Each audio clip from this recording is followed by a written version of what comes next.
चार जन लोक मेल बसी भाषण मारिबा जे नारी हेउची घर लक्ष्मी ए बहुत सहज कथा। जदि सेमिति हेइथांता कि पुरुष रागिले ता रागटा हातर जाबडा हे नारी देहरे बसु न थांता। समय चक्र रे ए नारी झियरु भौणी स्त्री माँ सब हुए, किंतु कष्ट सब रूप से समान प्रकार पाए।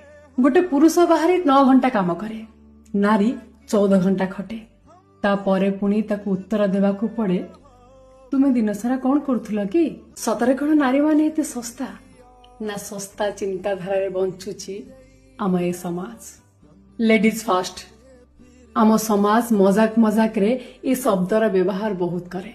घरर छोट बड़ जिम्मेदारी कथा आसिले ए पुरुष माने निजर सुस्ती पाई निजकू आड़े ए नारी मानकू कहती लेडीज फास्ट आगो जाओ रे।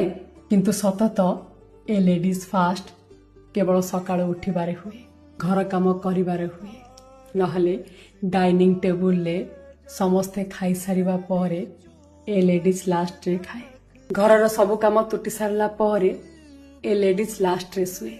बाहर जदि स्त्री पुरुष उभय काम करुथांती तेबे घर को आसी सारिबा परे पुरुष हाथ रे टीवी रो रिमोट आ फोन थाए, किंतु नारी हाथ रे डंका चुली करेई छुआर दायित्व घरर जिम्मेदारी स्वामीर दिन जाकर राग रुषा अभिमान रो बोझ ता बाद समस्तर राग थाए। सेथिरे पुणी विरक्त हई उच्चा आवाज रे कथा कहिबा ताको मना। के जानी ए लेडीज फास्ट केमिति हुए।